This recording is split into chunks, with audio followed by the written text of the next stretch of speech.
The Return by Walter de la Mare. Chapter 15. Raying and gleaming in the sunlight, the hired landau drove up to the gate. Lawford, peeping between the blinds, looked down on the coachman, with reins hanging loosely from his red, squat-thumbed hand, seated in his tight livery and indescribable hat on the faded cushions. One thing only was in his mind, and it was almost with an audible cry that he turned towards the figure that edged white and trembling into the chill room to fling herself into his arms. "Don't look at me," he begged her. "Only remember, dearest, I would rather have died down there and have never seen again than have given you pain. Run, run, your mother's calling. Write to me, think of me. Goodbye." He threw himself on the bed and lay there till evening, till the door had shut gently behind a last rat to leave the sinking ship. All the clearness, the calmness, were gone again. Round and round in dizzy sickening flare and clatter his thoughts whirled. Contempt, fear, loathing, blasphemy, laughter, longing. There was no end. Death was no end. There was no meaning, no refuge, no hope, no possible peace. To give up was to go to perdition. To go forward was to go mad. And even madness, he sat up with trembling lips in the twilight, madness itself was only a state, only a state. You might be bereaved, and the pain and hopelessness of that would pass. You might be cast out, betrayed, deserted, and still be you. Still find solitude lovely, and in a brave face a friend. But madness! It surged in on him with all the clearness and emptiness of a dream. And he sat, quite still, his hand clutching the bedclothes, his head askew, waiting for the sound of footsteps, for the presences and the voices that have their thin-walled dwelling beneath the shallow crust of consciousness.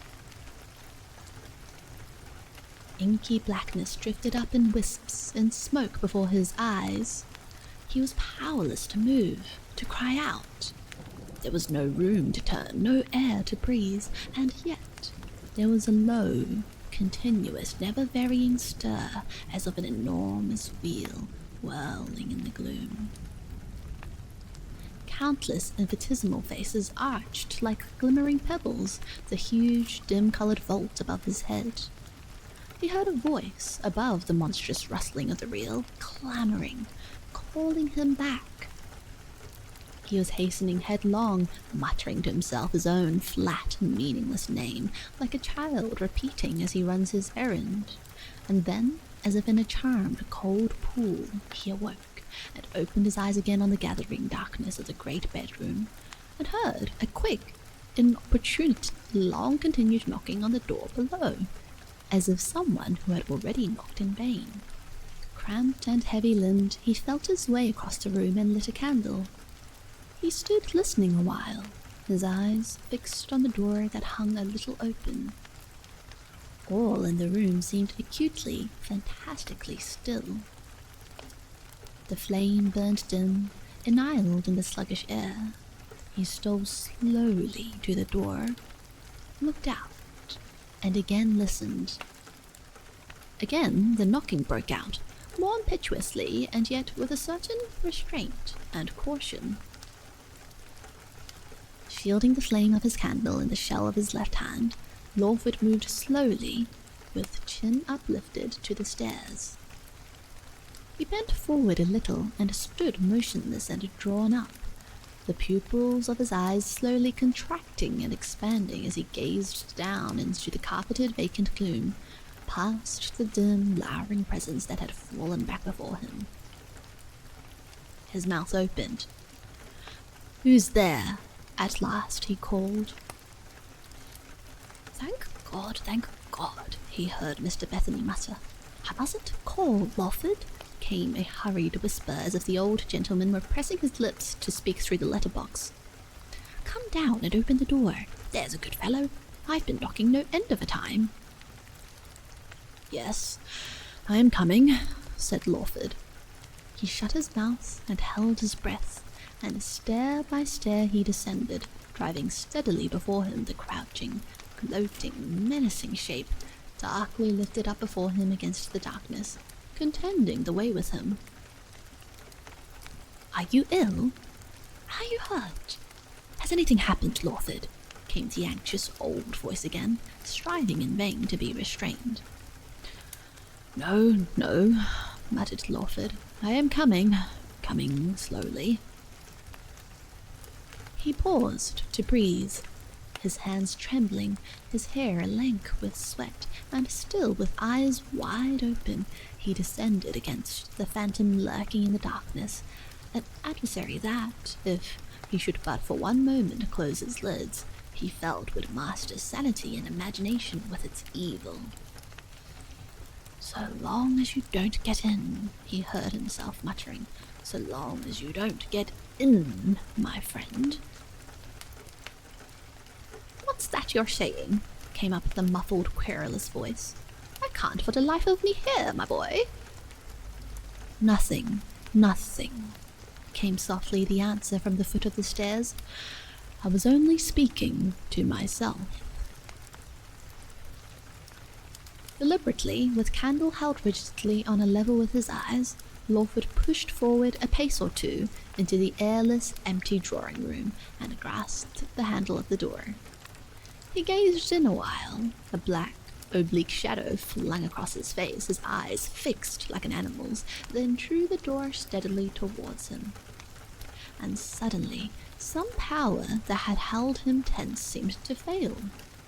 He thrust out his head and, his face quivering with fear and loathing, spat defiance, as if in a passion of triumph, into the gloom. Still muttering, he shut the door and turned the key. In another moment, his light was gleaming out on the grey, perturbed face and black, narrow shoulders of his visitor. "You gave me quite a fright," said the old man, almost angrily. "Have you hurt your foot or something?" "It was very dark," said Lawford, "down the stairs." "What?" said Mr. Bethany, still more angrily, blinking out of his unspectacled eyes. "Has she cut off the gas, then?" "You got the note?" said Lawford, unmoved. Yes, I got the note." "Gone?" "Oh yes, all gone. It was my choice. I preferred it so." Mr. Bethany sat down on one of the hard old wooden chairs that stood on either side of the lofty hall, and, breathing rather thickly, rested his hands on his knees. "What's happened?" he inquired, looking up into the candle. "I forgot my glasses, old fool that I am, and can't, my dear fellow, see you very plainly, but your voice—" "I think," said Lawford, "I think it's beginning to come back." "What? The whole thing? Oh no, my dear man, be frank with me. Not the whole thing." "Yes," said Lawford, "the whole thing. Very, very gradually, imperceptibly. I think even Sheila noticed. But I rather feel it than see it, that is all. I'm cornering him." "Him?" Lawford jerked his candle as if towards some definite goal. "In time," he said. The two faces with the candle between them seemed, as it were, to gain light, each from the other. "Very well," said Mr. Bethany. "Every man for himself, Lawford. It's the only way. But what's going to be done? We must be cautious, must think of the others." "Oh, that," said Lawford. "She's going to squeeze me out." "You've squabbled?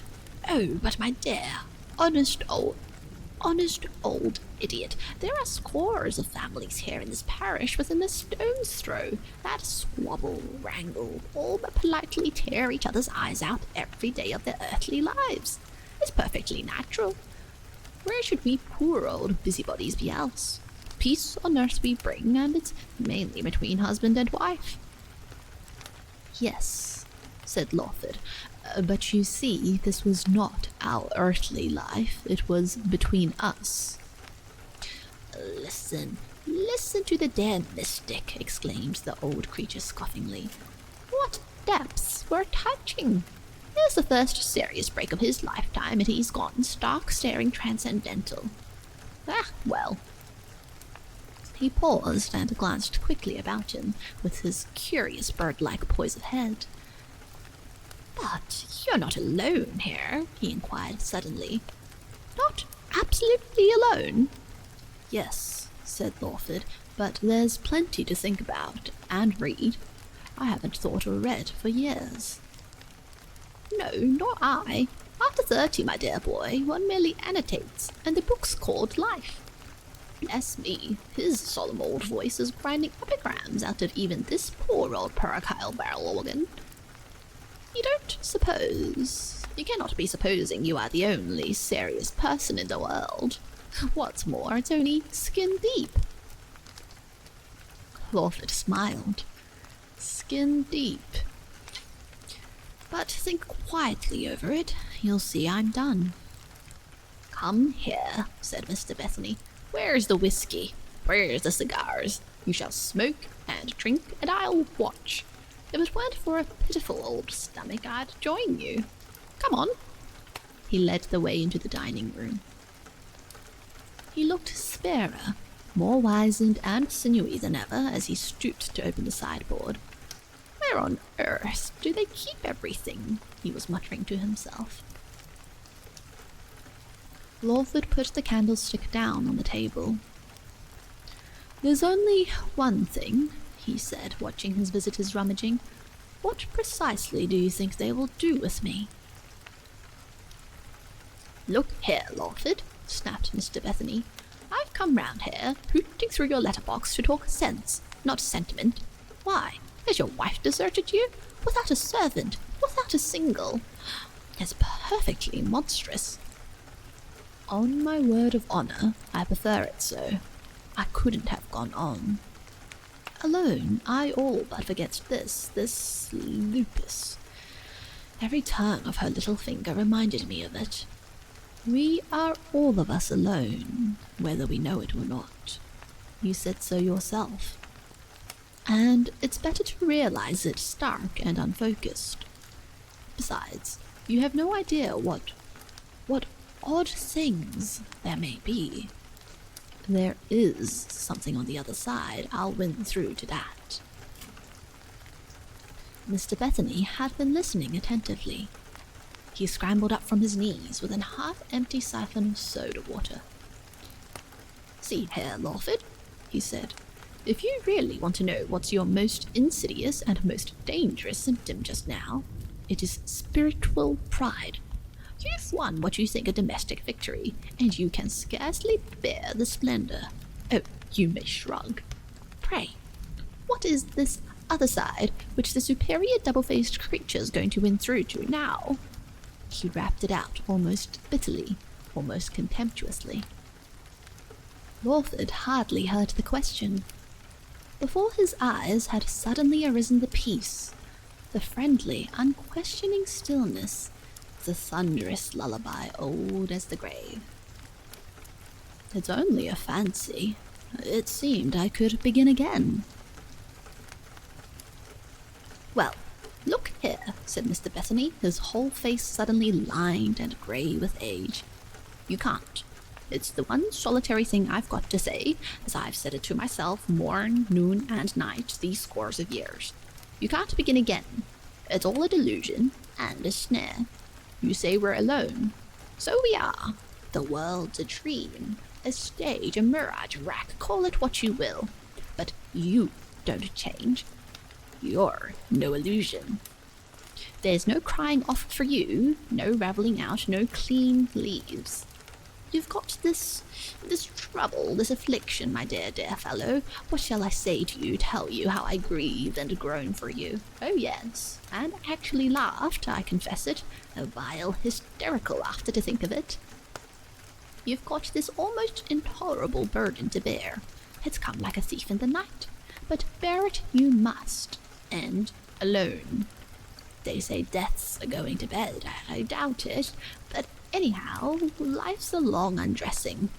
We come in puling and naked, and every stitch must come off before we get out again. We must stand on our feet in all our Ablasian nakedness and watch the world fade. Well then, and not another word of sense shall you worm out of my worn-out old brains after today. All I say is, don't give in. Why? If you stood here now, freed from this devilish disguise, the old, fat, sluggish fellow that sat and yawned his head off under my eyes in his pew the Sunday before last, if I know anything about human nature, I'd say it to your face, and a fig for your vanity and resignation. Your last state would be worse than the first. There. He bunched up a big white handkerchief and mopped it over his head. That's done, he said, and we won't go back. What I want to know now is, what are you going to do? Where are you sleeping? What are you going to think about? I'll stay. Yes, that's what it must be. I must stay. And I detest strange beds. I'll stay. You shan't be alone. Do you hear me, Lawford? You shan't be alone. Lawford gazed gravely. There is just one little thing I want to ask you before you go. I've wormed out an extraordinary old French book, and, just as you say, to pass the time, I've been having a shot at translating it. But I'm frightfully rusty at old French. Would you mind having a look? Mr. Bethany blinked and listened. He tried for the 20th time to judge his friend's eyes, to gain as best he could some sustained and unobserved glance at this baffling face. Where is your precious French book? He said irritably. It's upstairs. Fire away then. Lawford rose and glanced about the room. What? No light there either? Snapped Mr. Bethany. Take this. I don't mind the dark. There'll be plenty of that for me soon. Lawford hesitated at the door, looking rather strangely back. No, he said. There are matches upstairs. He shut the door after him. The darkness seemed cold and still as water. He went slowly up, with eyes fixed wide on the floating luminous gloom, and out of memory seemed to gather, as faintly as in the darkness which they had exorcised for him, the strange, pitiful eyes of the night before. And as he mounted, a chill, terrible, physical peace seemed to steal over him. Mr. Bethany was sitting as he had left him, looking steadily on the floor when Lawford returned. He flattened out the book on the table with a sniff of impatience, and dragging the candle nearer and stooping his nose close to the dusty print, he began to read. Was this in the house? He inquired presently. No, said Lawford. It was lent to me by a friend, Herbert. Don't know him. Anyhow, precious poor stuff this is. This Sabbathier, whoever he is, seems to be a kind of claptrap 18th century adventurer who thought the world would be better off, apparently, for a long account of all his sentimental amours. Rousseau with a touch of Don Quixote in his composition, and an echo of that Prince of Bogies, Poe. What in the name of wonder induced you to fix on this for your holiday reading? Sabbathier's alive, isn't he? I never said he wasn't. He's a good deal too much alive for my old wits, with his Mademoiselle this and Madame the other. Interesting enough, perhaps for the professional literary nose with a taste of patchouli. Yet, I suppose even that is not a very rare character. Mr. Bethany peered up from the dingy book at his ingenious questioner. I should say decidedly that the fellow was a very rare character, so long as by rare you don't mean good. It's one of the dullest stupidities of the present day, my dear fellow, to dote on a man simply because he's different from the rest of us. Once a man strays out of the common herd, he's more likely to meet wolves in the thickets than angels. From what I can gather in just these few pages, this ʟᴏᴏᴏ appears to have been an amorous, adventurous, emotional Frenchman who went to the dogs as easily and as rapidly as his own nature and his period allowed. And I should say, Lawford, that he made precious bad reading for a poor old troubled hermit like yourself at the present moment. There's a portrait of him, a few pages back. Mr. Bethany, with some little impatience, turned back to the engraving. Nicholas the ʟᴏᴏᴏ, he muttered. Indeed. He poked in at the foxy print with narrowed eyes. I don't deny it's a striking, even perhaps a rather taking face. I don't deny it. He gazed on with an even more acute concentration, and looked up sharply. Look here, Lawford, what in the name of wonder? What trick are you playing on me now?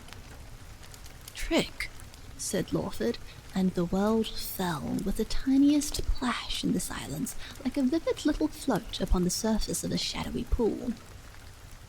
The old face flushed. What conceivable bearing, I say, has this dead and gone old rogue on us now? You don't think, then, you see any resemblance at all? Resemblance? Repeated Mr. Bethany in a flat voice and without raising his face again to meet Lawford's direct scrutiny. Resemblance to whom? To me as I am. But even, my dear fellow, forgive my dull old brains, even if there was just the faintest superficial suggestion of that, what then? Why, said Lawford, he's buried in Widderstone. Buried in Widderstone? The keen, childlike blue eyes almost looked stealthily up across the book. The old man sat, without speaking, so still that he might even be supposed he himself was listening for a quiet, distant footfall. He is buried in the grave beside which I fell asleep, said Lawford, all green and still and broken. He added faintly. You remember, he went on in a repressed voice, you remember you asked me if there was anybody else in sight? Any eavesdropper? You don't think... him? Mr. Bethany pushed the book a few inches away from him. Who... did you say? Who was it you said put the thing into your head? A queer friend, surely. He paused helplessly. And how, pray, do you know, he began, again more firmly, even if there is a ʟᴏᴏᴏ buried at Widderstone, how do you know it is this ʟᴏᴏᴏ? It's not, I think, he added boldly, a very common name, with 2 B's at any rate. Whereabouts is the grave? Quite down at the bottom under the trees, and the little seat I told you of is there too, where I fell asleep. You see, he explained, the grave's almost isolated. I suppose because he killed himself. Mr. Bethany clasped his knuckle fingers on the tablecloth.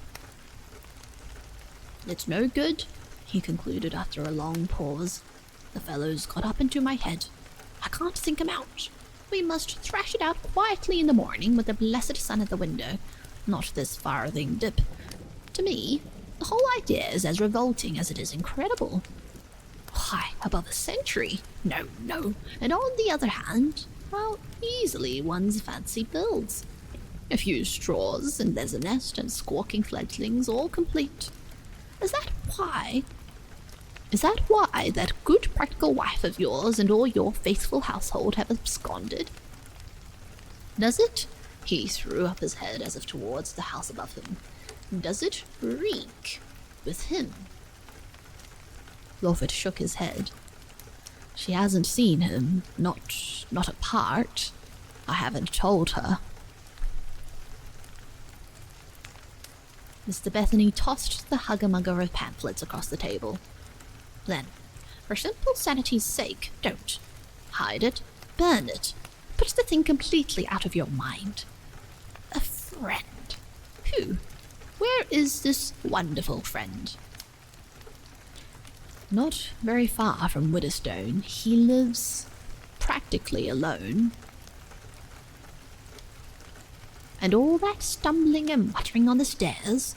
He leant forward almost threateningly. There isn't anybody here, Lawford. Oh no, said Lawford. We are practically alone with this, you know. He pointed to the book and smiled, frankly, however faintly. Again, Mr. Bethany sank into a fixed yet uneasy reverie, and again shook himself and raised his eyes. Well then, he said in a voice all but morose in its fretfulness, what I suggest is that first you keep quiet here, and next that you write and get your wife back. You say you are better. I think you said she herself noticed a slight improvement. Isn't it just exactly as I foresaw? And yet she's gone. But that's not our business. Get her back. And don't, for a single instant, waste a thought on the other. Not for a single instant, I implore you, Lawford. And in a week the whole thing will be no more than a dreary, preposterous dream.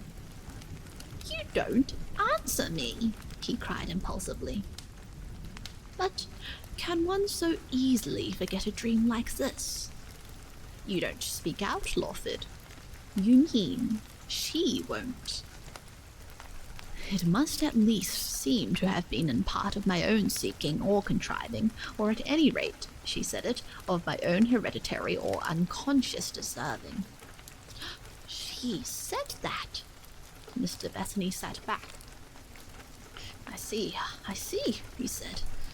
I'm nothing but a fumbling old meddler. And there was I, not 10 minutes ago, preaching for all I was worth on a text I knew nothing about. God bless me, Lawford, how long we take a learning. I'll say no more. But what an illusion! To think this... He laid a long, lean hand at arm's length flat upon the table toward his friend. To think this is our old jog-trotter Arthur Lawford. From henceforth I throw you over, you old wolf in sheep's wool. I wash my hands of you. And now, where am I going to sleep? He gathered up his age and weariness for an instant with his small, crooked hand. Lawford took a deep breath.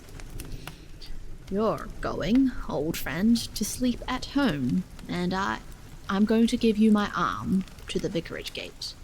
Here I am, immeasurably relieved, fitter than I've been ever since I was a dolt of a schoolboy. On my word of honour, I can't say why, but I am. I don't care that, vicar, honestly, puffed up with spiritual pride. If a man can't sleep with pride for a bedfellow, well, he'd better try elsewhere. It's no good. I'm as stubborn as a mule. That's at least a relic of the old Adam. I care no more. He raised his voice firmly and gravely. I don't care a jot for solitude, not a jot for all the ghosts of all the catacombs. Mr. Bethany listened, grimly pursed up his lips. Not a jot for all the ghosts of all, nor the old catechisms, he muttered. Nor the devil himself, I suppose. He turned once more to glance sharply in the direction of the face he could so dimly and of set purpose discern, and, without a word, trotted off into the hall.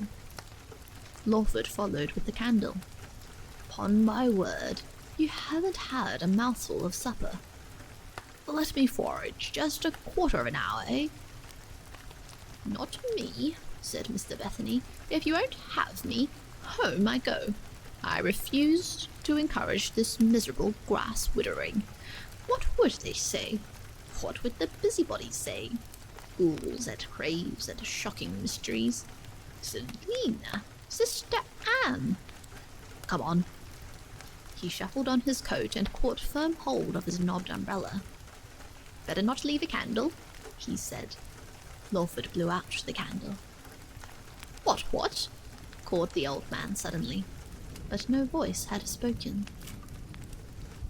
A thin trickle of light from the lamp in the street stuck up through the fanlight as, with a smile that could be described neither as mischievous, saturnine, nor vindictive, and was yet faintly suggestive of all three, Lawford quietly opened the drawing-room door and put down the candlestick on the floor within. "What on earth, my good man, are you fumbling after now?" came the almost fretful question from under the echoing porch. Coming, said Lawford, and slammed the door behind them. Chapter 16. The first faint streaks of dawn were silvering across the stars when Lawford again let himself into his deserted house. He stumbled down to the pantry and cut himself a crust of bread and cheese, and ate it sitting on the table, watching the leafy eastern sky through the painted bars of the area window. He munched on, hungry and tired. His night walk had cooled head and heart.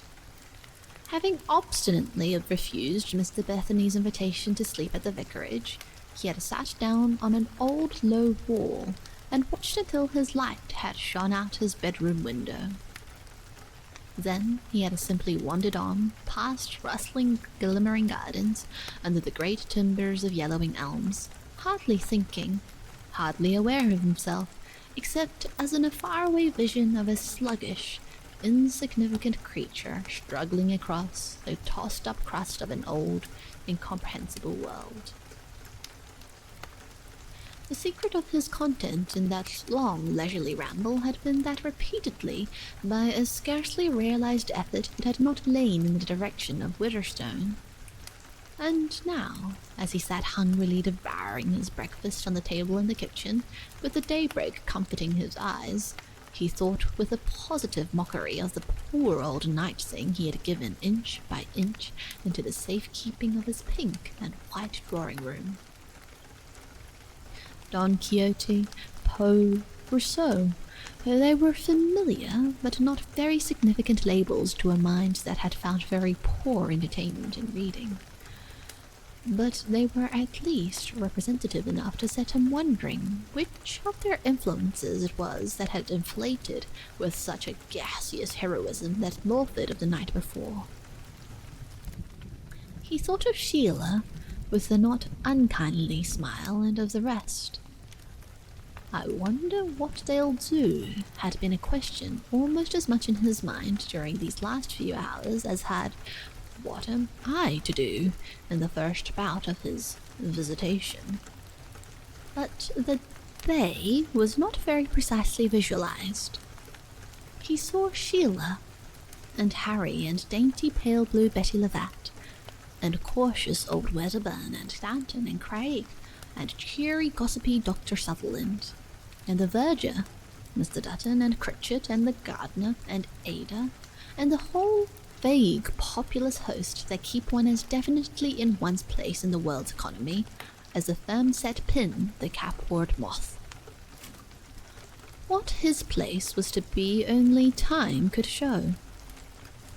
Meanwhile, there was in this loneliness at least a respite. Solitude. He bathed his weary bones in it. He laved his eyelids in it as in a woodland brook after the heat of noon. He sat on in calmest reverie till his hunger was satisfied. Then, scattering out his last crumbs to the birds from the barred window, he climbed upstairs again, past his usual bedroom, past his detested guest-room, up into the narrow sweetness of Alice's, and flinging himself on her bed, fell into a long, dreamless sleep. By 10 next morning, Lawford had bathed and dressed, and at 10:30 he got up from Sheila's fat little French dictionary and his memoirs to answer Mrs. Gull's summons on the area bell. The little woman stood with arms folded over an empty and capacious bag, with an air of sustained melancholy on her friendly face. She wished him a very nervous "good morning" and dived down into the kitchen. The hours dragged slowly by, a silence broken only by an occasional ring at the bell. About 3, she emerged from the house and climbed the area steps with her bag hooked over her arm.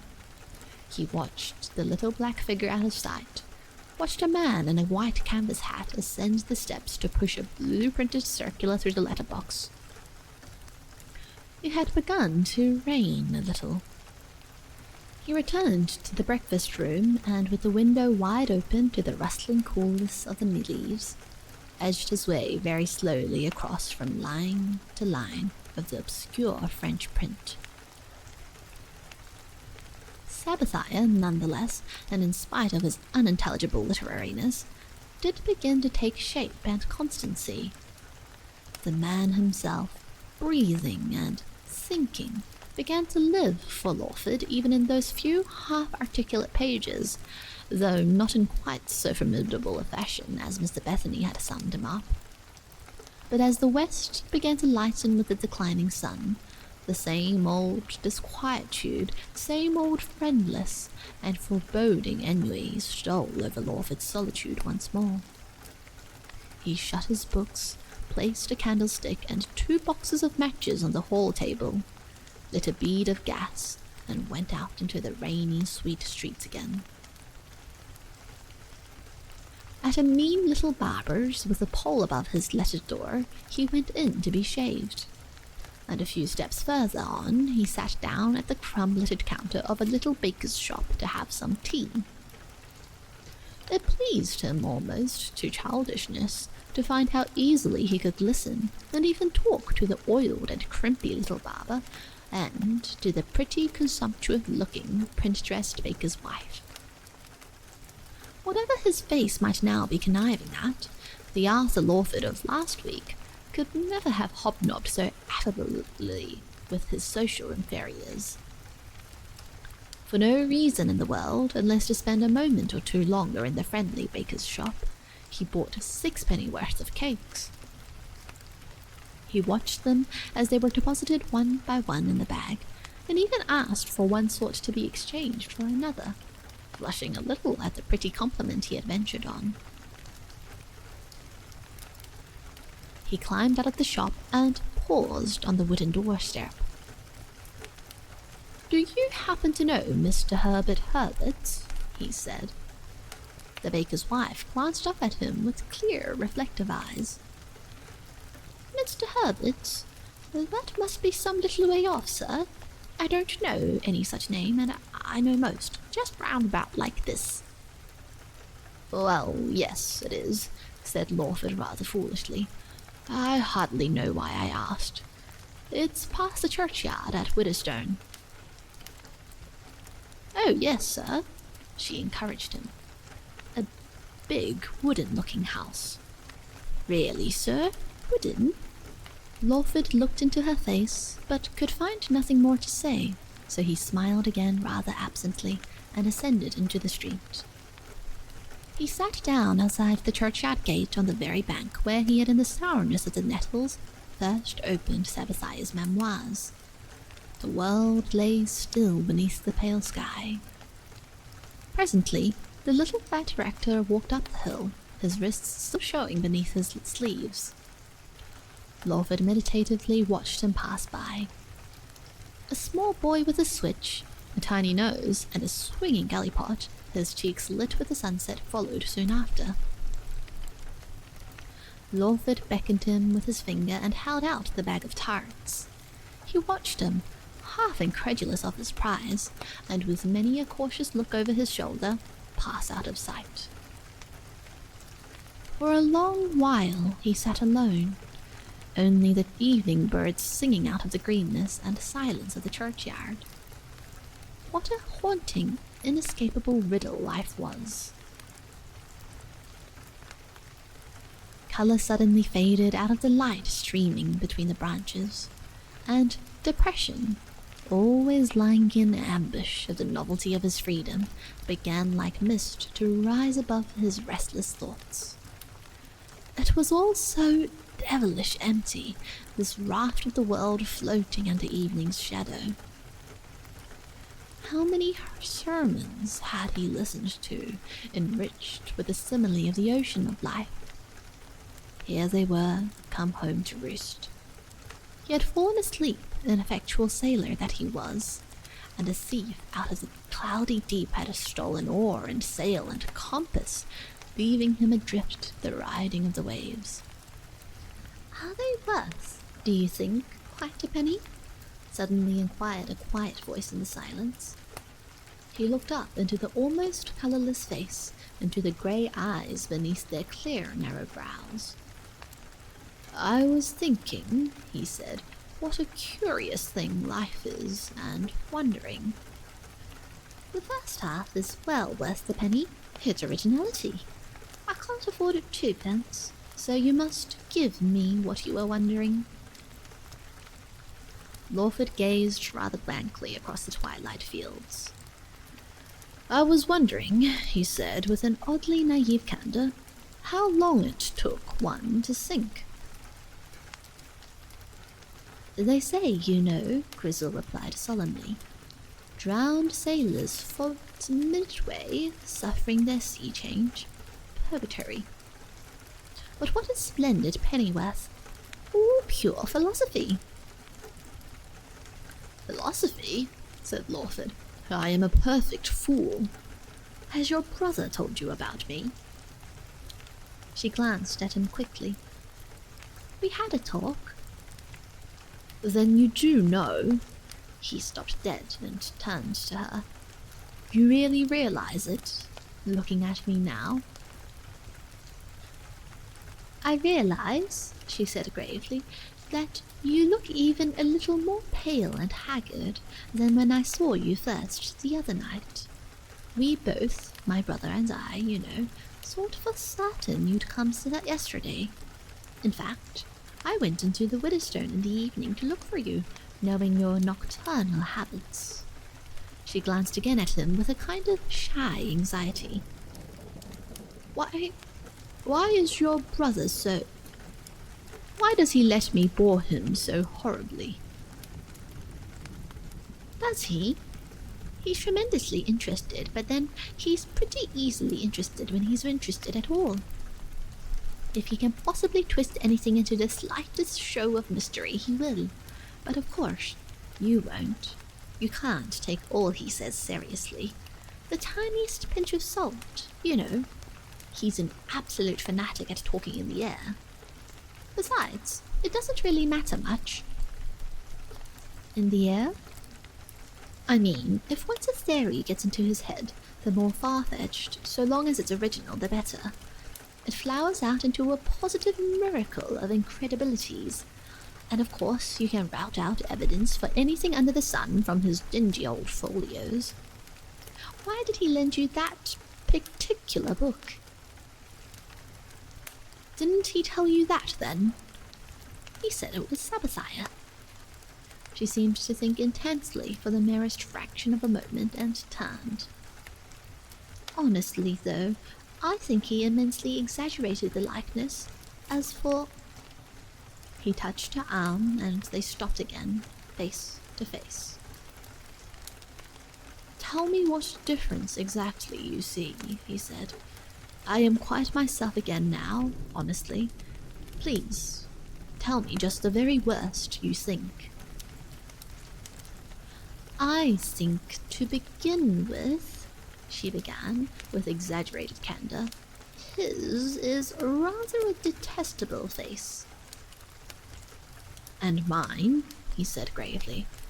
Hi, very troubled, oh yes, but his was like some bird of prey. Yours, what mad stuff to talk like this.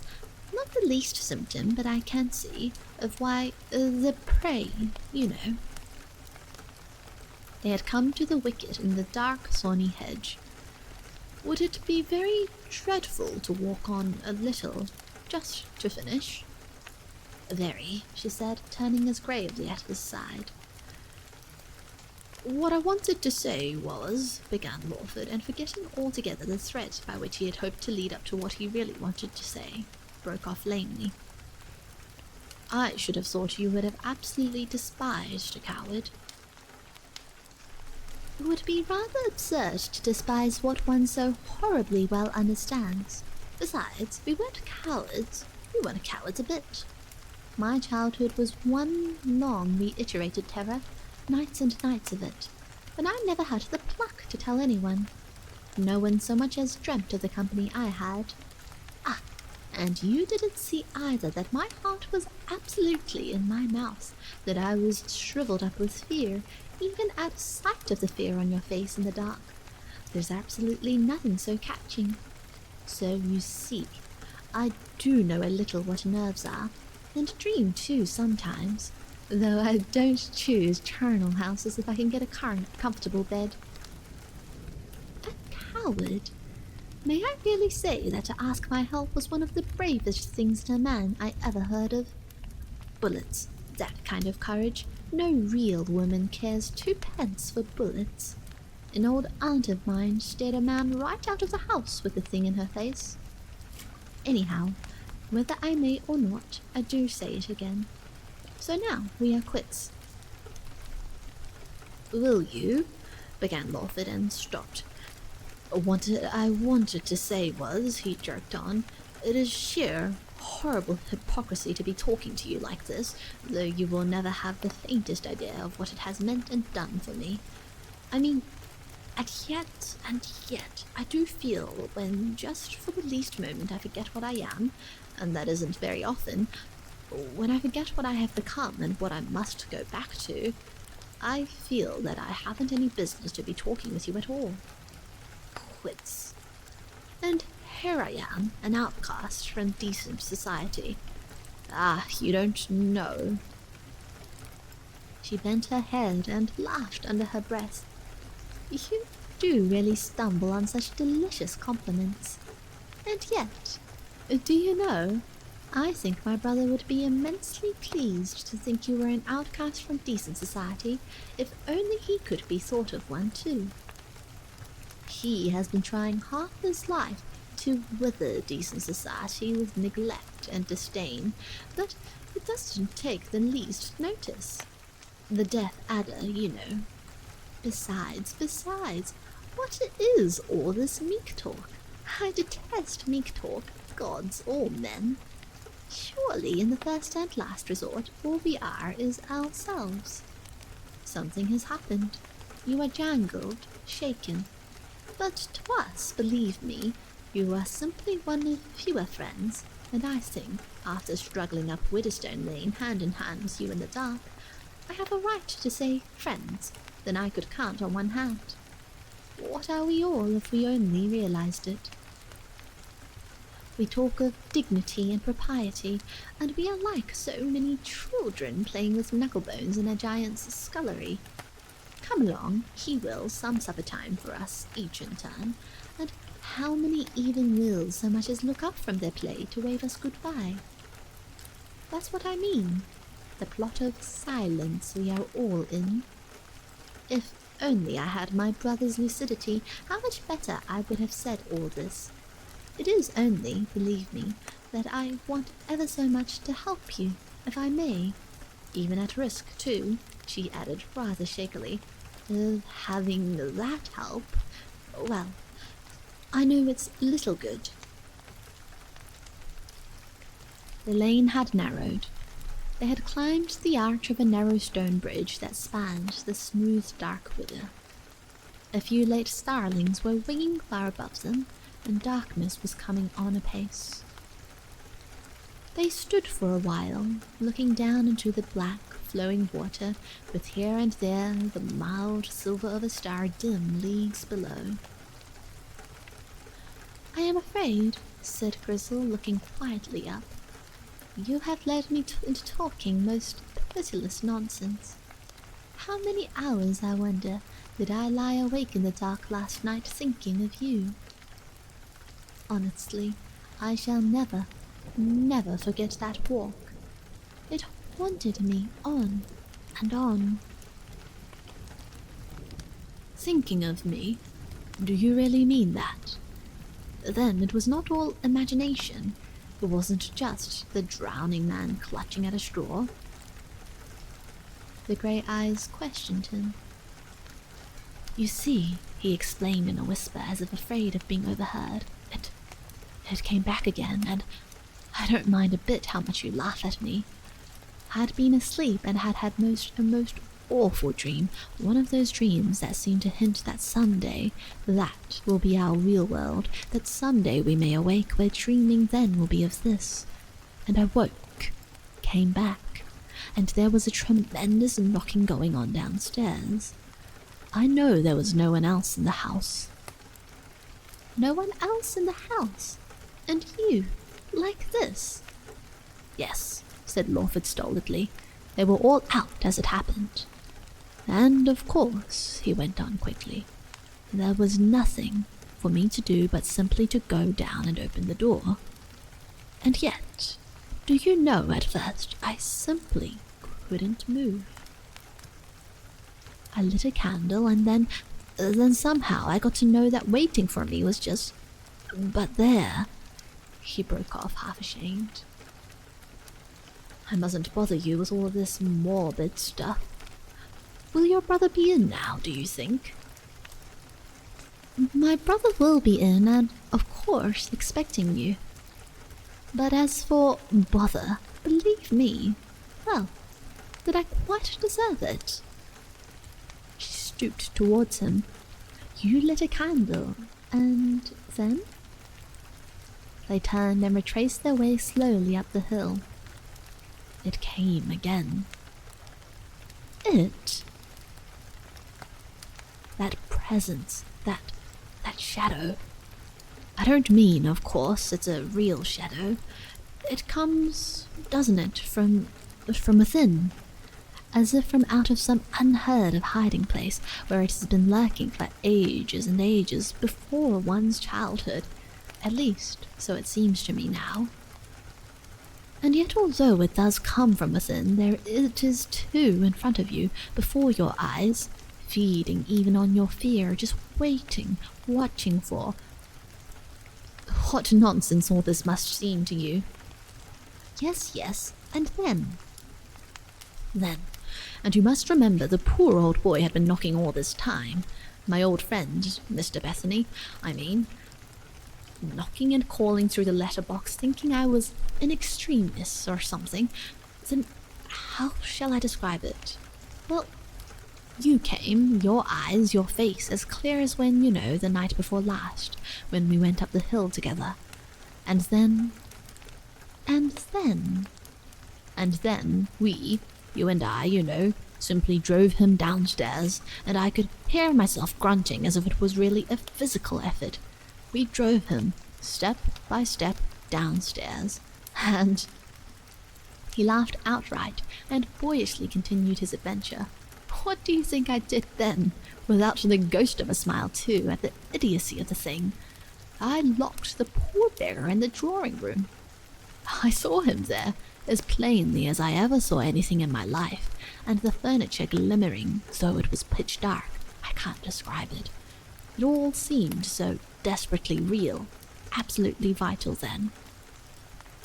It all seemed so meaningless, and impossible now, and yet, although I am utterly played out and done for, and however absurd it may sound, I wouldn't have lost it.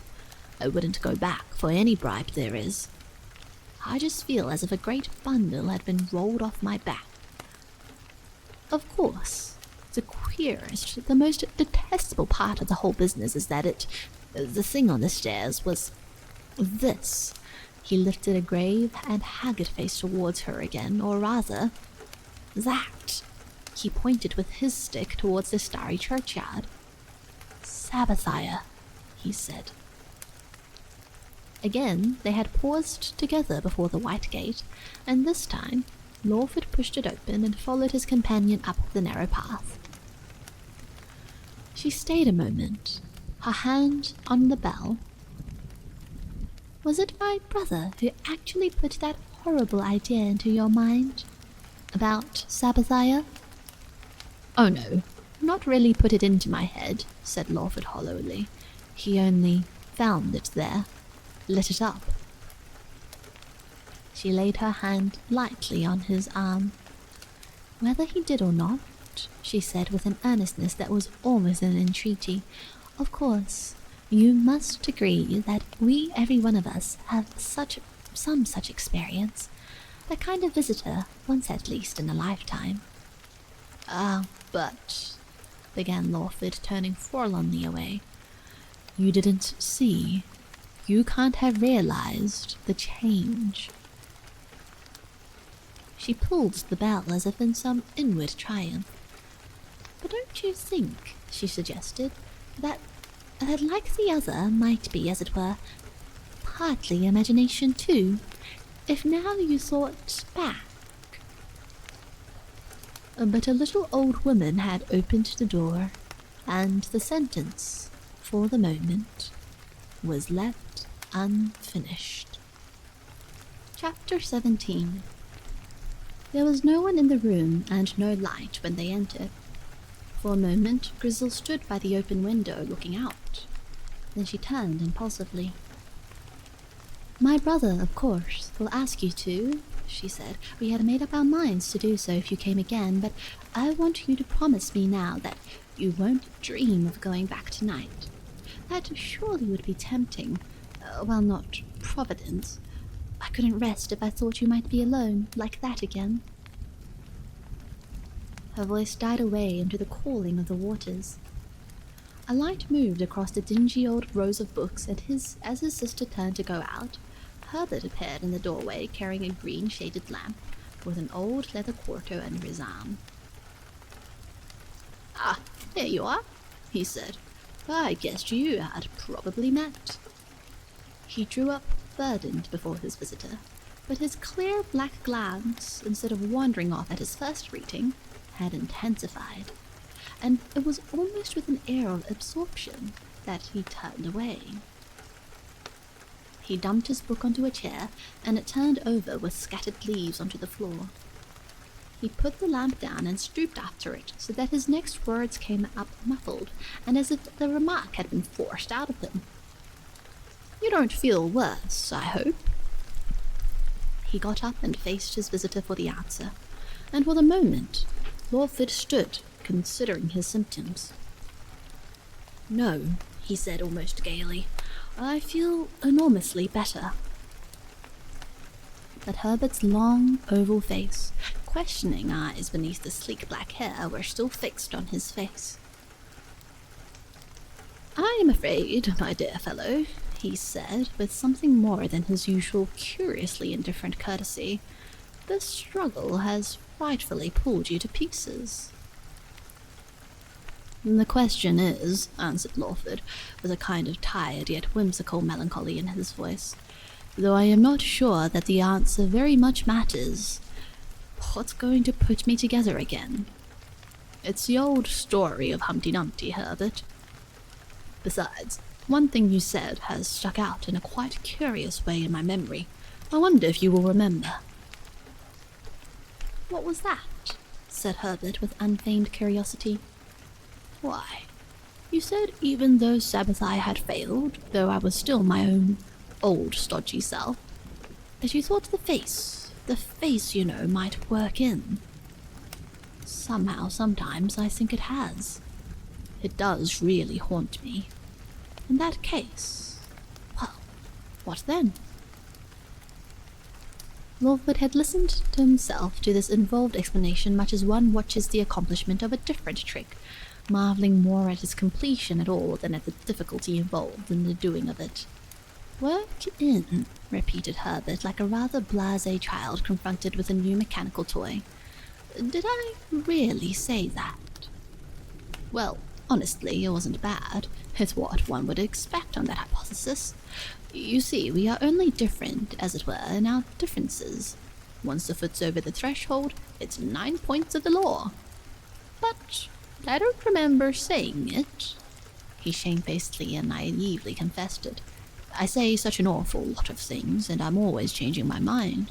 There's a standing joke against me with my sister. She says the recording angel will have 2 sides to my account, Mondays, Wednesdays, and Fridays, and Tuesdays, Thursdays, and Saturdays. Diametrically opposite convictions and both kinds of wrong. On Sundays, I am all things to all men. As for ʟɪᴏᴏ, by the way, I do want particularly to have another go at him. I've been thinking him over, and I'm afraid in some ways he won't quite wash. And that reminds me, did you read the poor chap? I just scrubbed through a page or 2, but most of my French was left at school. What I did do, though, was to show the book to an old friend of ours, my wife's and mine, just to skim, a Mr. Bethany. He's an old clergyman, our vicar, in fact. Herbert had sat down and, with eyes slightly narrowed, was listening with peculiar attention. He smiled a little magnanimously. His verdict, I should think, must have been a perfect joy. He said Lawford, in a rather low and monotonous voice, he said it was rather precious poor stuff, that it reminded him of patchouli, and that ʟɪᴏᴏ, the print I mean, looked like a foxy old roe. They were, I think, his exact words. We were alone together last night. You don't mean that he simply didn't see the faintest resemblance? Lawford nodded. But then, he added simply, whenever he comes to see me now, he leaves his spectacles at home. And at that, as if at some preconcerted signal, they both went off into a simple shout of laughter, unanimous and sustained. But this first wild bout of laughter over, this first real bursting of the dam, perhaps for years, Lawford found himself at a lower ebb than ever. You see, he said presently, and while still his companion's face was smiling around the remembrance of his laughter like ripples after the splash of a stone, Bethany had been absolutely my sheared anchor right and through. And you can't possibly realize what a ghastly change it really was. I don't think anyone ever will. Herbert opened his hand and looked reflectively into its palm before allowing himself to reply. I wonder, you know. I have been wondering a good deal, simply taking the other point of view for a moment. Was it? I don't mean ghastly exactly, like, say, smallpox, GPI, elephantiasis, but was it quite so complete, so radical, as in the first sheer gust of astonishment you fancied? Lawford thought on a little further. You know how one sees oneself in a passion? Why, how a child looks, the whole face darkened and drawn and possessed. That was the change. That's how it seemed to come back to me, and somebody dodging behind the eyes. Yes, more that than even any excessive change of feature, except, of course, that I also seemed. Shall I ever forget that first cold, stifling stare into the looking-glass? I certainly was much darker, even my hair. But I've told you all this before, he added warily, and the scores and scores of times I've thought it. I used to sit up there in the big spare bedroom my wife put me up in, simply gloating. My flesh seemed nothing more than an hallucination. There I was, haunting my old body, an old grinning tenement, and all that I thought I wanted, and couldn't do without, all I valued and prided myself on, stacked up in the drizzling street below. Why, Herbert, our bodies are only glass or cloud. They melt, don't they, like wax in the sun once we're out. But those first few days don't make very pleasant thinking. Friday night was the first, when I sat there like a twitching waxwork, soberly debating between Bedlam here and Bedlam hereafter. I even sometimes wonder whether its very repetition has not dulled the memory or distorted it. My wife, he added ingenuously, seems to think there are signs of a slight improvement. Going back, I mean. But I'm not sure whether she meant it. Herbert surveyed his visitor critically. "You say dark," he said, "but surely, Lawford, your hair now is almost grey. Well flecked at least." Although the remark carried nothing comparatively of a shock with it, yet it seemed to Lawford as if an electric current had passed over his scalp, coldly stirring every hair upon his head. But somehow or other it was easier to sit quietly on, to express no surprise, to let them do or say what they liked. "Well," he retorted with an odd, crooked smile, "you must remember I am a good deal older than I was last Saturday. I grew grey in the grave, Herbert." "But it's like this, you know," said Herbert, rising excitedly and at the next moment, on reflection, composedly reseating himself. "How many of your people actually saw it? How many owned to its being as bad, as complete as you made out? I don't want for a moment to cut right across what you said last night, our talk, but there are 2 million sides to every question, and as often as not the less conspicuous have sounder, well, roots. That's all. I think really, do you know, I would rather not go over the detestable thing again. Not many. My wife, though, and a man I know called Danton, who's prejudiced. After all, I have myself to think about too. And right through, there wasn't the least doubt of that. They all in their hearts knew it was me. They knew I was behind.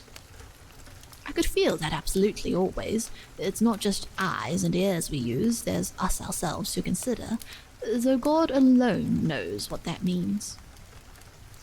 But the password was there, as you might say, and they all knew I knew it, all except— he looked up as if in bewilderment. Except just one. A poor old lady, a very old friend of my mother's, whom I säbesired. Whom you säbesired, repeated Herbert carefully, with infinite relish, looking sidelong at his visitor. And it is just precisely that. But at that moment his sister appeared in the doorway to say that supper was ready. And it was not until Herbert was actually engaged in carving the cold chicken that he followed up his advantage. "Mr. Lawford, Grizzle," he said, "has just enriched our jaded language with a new verb, to säbesire, and if I may venture to define it in the presence of the distinguished neologist himself, it means to deal with histrionically, or rather, that's what it will mean a couple of 100 years hence. For the moment it means to act under the influence of subliminization, to perplex, or bemuse, or estrange with otherness. Do tell us, Lawford, more about the little old lady." He passed with her plate a little meaningful glance at his sister, and repeated, "Do." "But I've been plaguing your sister enough already.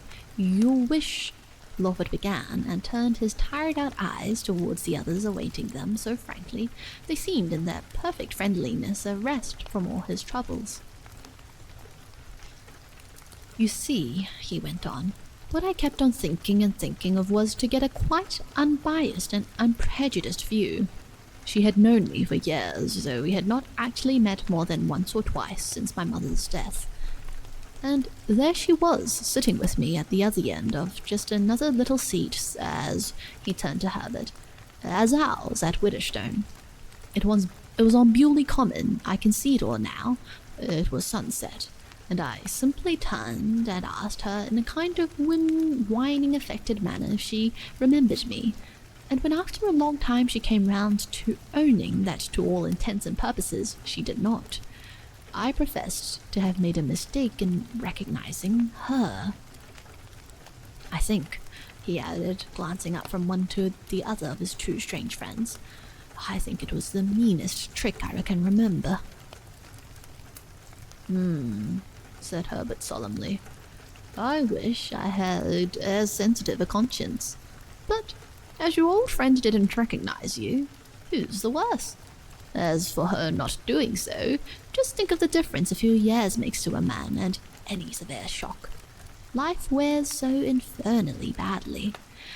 Who, for that matter, does not change, even in character, and yet who professes to see it?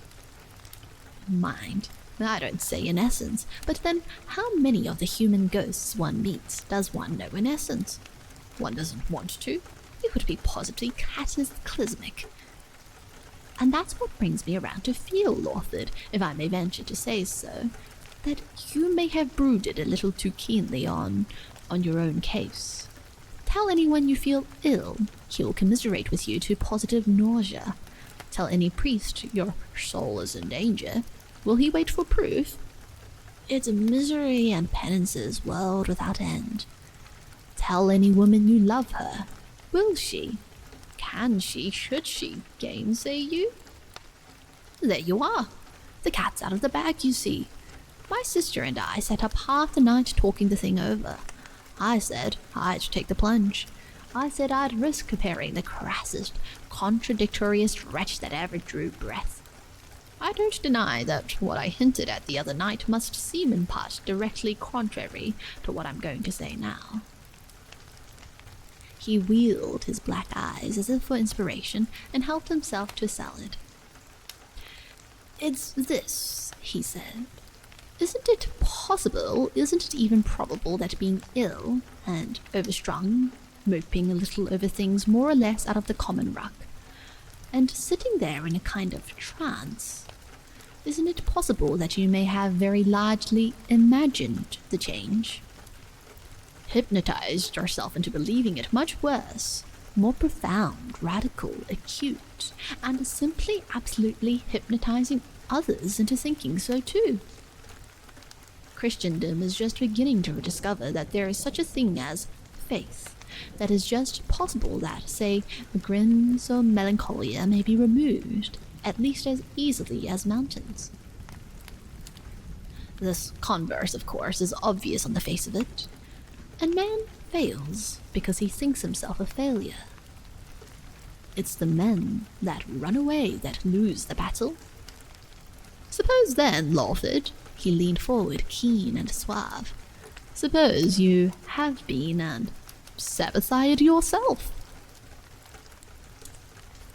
ʔɪᴏᴏ had grown accustomed during the last few days to finding himself gazing out like a child into reality, as from the windows of a dream. He had in a sense followed this long, loosely stitched preliminary argument. He had at least in part realized that he sat there between two clear, friendly minds, acting in the most friendly and obvious collusion. But he was incapable of fixing his attention very closely on any single fragment of Herbert's apology, or of rousing himself into being much more than a dispassionate and not very interested spectator of the little melodrama that fate, it appeared, had at the last moment decided rather capriciously to twist into a farce. He turned with a smile, the face so keenly fixed and enthusiastic with the question it had so laboriously led up to. But surely, I don't quite see. Herbert lifted his glass as if to his visitor's acumen and set it down again without tasting it. Why, my dear fellow, he said triumphantly, even a dream must have a peg. Yours was this unforgettable old suicide. Candidly now, how much of Sabbathia was actually yours? In spite of all that fantastical fellow Herbert said last night, dead men don't tell tales. The last place in the world to look for a ghost is where his traitorous bones lie crumbling. Good heavens, think that irrefutable masses of evidence there would be at our fingertips if every tombstone hid its ghost.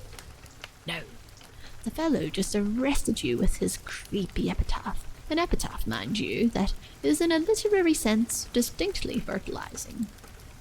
It catches one's fancy in its own crude way, as pages and pages of infinitely more complicated stuff takes possession of, germinate and sprout in one's imagination in another way. We are all psychical parasites.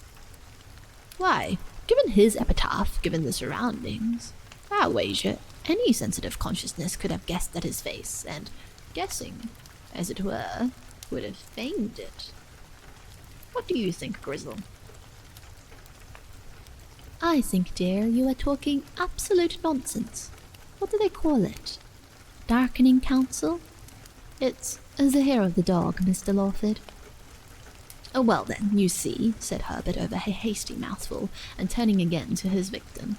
Then you see, when you were just in the pink of condition to credit any idle tale you heard, then I came in. What with the least impetus can one not see by moonlight? The howl of a dog turns in the midnight into a brocken. The branch of a tree stoops out at you like a beelzebub crusted with gadflies. I'd, mind you, sipped of the deadly old Huguenot, too. I'd listened to your innocent prattle about the child kicking his toes out on death's cupboard door. What more likely thing in the world, then, than that, with that moon in that packed year, I should have swallowed the bait whole, and seen Sabbathiah in every crevice of your skin. I don't say there wasn't any resemblance. It was for the moment extraordinary. It was even when you were here the other night, distinctly arresting. But now, poor old Grizzle, I'm nearly done. All I want to say is this, that if we had the foxy old row here now, and Grizzle played Paris between the three of us, she'd hand over the apple not to you, but to me. I don't quite see where poor Paris comes in, suggested Grizzle meekly. No, nor do I, said Herbert. All that I mean, sagacious child, is that Mr. Lawford no more resembles the poor wretch now than I resemble the Apollo Belvedere. If only you had heard my sister scolding me, railing at me for putting such ideas into your jangled head. They don't affect me one iota. I have, I suppose, what is usually called imagination, which merely means that I can sup with the devil spoon for spoon, and could sleep in Bluebeard's little closet without turning a hair. You, if I am not very much mistaken, are not much troubled with that very unprofitable quality, and so, I suppose, when a crooked and bizarre fancy does edge into your mind, it roots there. And that said, not without some little confusion and covert glance of inquiry at his sister, Herbert made all the haste he could to catch up the course that his companions had already finished. If only, Lawford thought, this insufferable weariness would lift a while, he could enjoy the quiet, absurd, heedless talk, and this very friendly topsy-turvy effort to ease his mind and soothe his nerves. He might even take an interest again in his case. You see, he said, turning to Grizzle, I don't think it really very much matters how it all came about. I never could believe it would last. It may perhaps, some of it at least may be fancy, but then, what isn't? What is trustworthy? And now your brother tells me my hair's turning grey. I suppose I have been living too slowly, too sluggishly, and they thought it was high time to stir me up. He saw with extraordinary vividness the low-panelled room, the still listening face, the white muslin shoulders and dark hair, and the eyes that seemed to recall some far-off, desolate longing for home and childhood. It was all a dream. That was the end of the matter. Even now, perhaps, his tired old, stupid body was lying hunched up, drenched with dew upon the little old seat under the mist-wreathed branches. Soon it would bestir itself and wake up and go off home, home to Sheila, to the old deadly round that had once seemed so natural and inevitable to the old dull Lawford, eyes and brain and heart. They turned up the dark shallow staircase to Herbert's book-room, and he talked on to very quiet and passive listeners in his own fantastic endless fashion. And ever and again, Lawford would find himself intercepting, fleeting, and anxious glances at his face, glances almost of remorse and pity, and thought he detected beneath this irresponsible, contradictory babble an unceasing effort to clear the sky, to lure away too pressing memories, to put his doubts and fears completely to rest. Herbert went so far as to plead guilty when Grizzle gave him the cue of having a little heightened and overcoloured his story of the restless, phantasmal old creature that haunted their queer, wooden, hauntable old house. And when they rose, laughing and yawning to take up their candles, it was, after all, after a rather animated discussion, was many a hair-raising ghost story brought in for proof between brother and sister, as to exactly how many times that snuff-coloured spectre had made his appearance, and, with less unanimity still, as to the precise manner in which he was in the habit of making his precipitant exit. "You do at any rate acknowledge, Grizzle, that the old creature does appear, and that you saw him yourself step out into space when you were sitting down there under the willow shelling peas." "I've seen him twice, for certain. Once rather hazily. Sally saw him so plainly she asked his business. That's 5. I resign." "Acknowledge?" said Grizzle. "Of course I do. I'd acknowledge anything in the world to save argument. Why, I don't know what I should do without him. If only now Mr. Lawford would give him a fair chance to show himself, reading quietly here about 10 minutes to 1, or shelling peas even if he prefers it. If only he'd stay long enough for that. Wouldn't it be the very thing for them both?" "Of course," said Herbert cordially. "The very thing." Lawford looked up at neither of them. He shook his head. But he needed little persuasion to stay at least one night. The prospect of that long, solitary walk, of that tired, stupid, stooping figure dragging itself along the interminable country road seemed a sheer impossibility. "It isn't, I swear it, the other that keeps me back," he had solemnly assured the friend that half smiled her relief at his acceptance. "But if you only knew how empty it's all got now. All reason gone even to go on at all." "But doesn't it follow? Of course it's empty. And now life is going to begin again. I assure you it is. I do indeed. Only have courage. Just the will to win on." He said good night, shut to the latch door of his long, low room, ceilinged with rafters close under the steep roof, its brown walls hung with quiet, dark pondering, and beautiful faces looking gravely across at him. And with his candle in his hand, he sat down on the bedside. All speculation was gone. The noisy clock of his brain had run down again. He turned towards the old oval looking-glass on the dressing-table without the faintest stirring of interest, suspense, or anxiety. What did it matter what a man looked like? A now familiar but enfeebled and deprecating voice seemed to say. He knew that a change had come. Even Sheila had noticed it. And since then, what had he not gone through? What now is here seemed of little moment, so far at least as this world was concerned. At last, with an effort, he rose, crossed the uneven floor, and looked in unmovedly on what was his own poor face come back to him. Changed indeed, almost beyond belief, from the sleek, self-satisfied, genial yet languid Arthur Lawford of the past years, and still haunted with some faint trace of the set and icy sharpness and challenge and affront of the dark adventurer, but that, how immeasurably dimmed and blunted and faded. He had expected to find it so. Would it, the thought vanished across his mind, would it have been as unmistakably there had he come hotfoot, fearing, expecting to find the other? But was he disappointed? He hardly knew how long he stood there, leaning on his hands, surveying almost listlessly in the candlelight the blind, bedraggled, grey, hopeless countenance, those dark, socketed, smouldering eyes, whose pupils even now were so dilated, that a casual glance would have failed to detect the least of any iris. There must have been something pretty bad you were, you know, or something pretty bad you did, they seemed to be trying to say to him, to drag us down to this. He knelt down by force of habit to say his prayers, but no words came.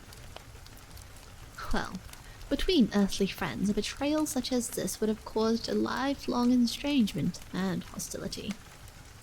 The god the old Thorford used to pray to would forgive him, he thought warily, if just for the present he was a little too sore at heart to play the hypocrite.